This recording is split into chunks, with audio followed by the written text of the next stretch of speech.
తనను తాను సమాధి చేసుకుంటుంది, చనిపోతుంది.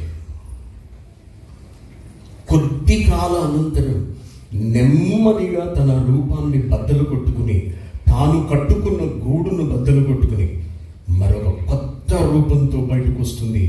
ఆ క్రొత్త రూపమే సీతాకోకచిలుక. గొంగళి పురుగుగా ఉన్నప్పుడు దాని రూపం భయంకరం, అసహ్యం. కానీ అది సీతాకోకచిలుకగా మారిన తరువాత దాని రూపం బహుసౌందర్యం.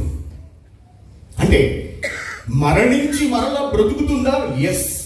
మరణించిన గొంగళి పురుగే మరలా బ్రతికి సీతాకోకచిలుకగా రూపాంతరం చెందింది మన కళ్ళ ముందు మనకు కనిపిస్తుంది. అంటే మరణానికి తరువాత మరొక జీవితం ఉందా? ఎస్ ఉంది.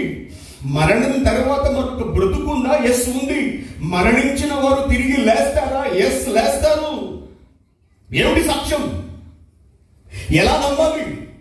యేసుక్రీస్తు గారు తాము చెప్పినట్టుగా మరణించారు, మరణించిన 3వ దినమున లేచారు. మరణించి తిరిగి లేచిన దేవుడు ఈ ప్రపంచంలో మనము నమ్ముకున్న ఒకే ఒక్క యేసుక్రీస్తు గారు.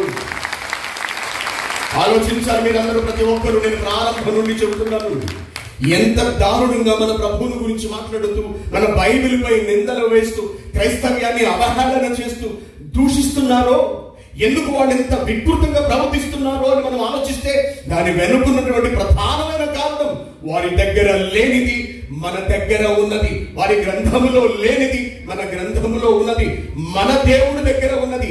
అదే మరణించి తిరిగి లేవడం అనే విశేషమైన కార్యము. ఎస్, ఆయన మరణించారు, సమాధి చేయబడ్డారు, తిరిగి లేచారు.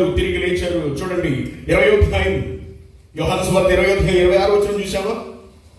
26వ వచనం, యోహాను సువార్త 20వ అధ్యాయం 26వ వచనం.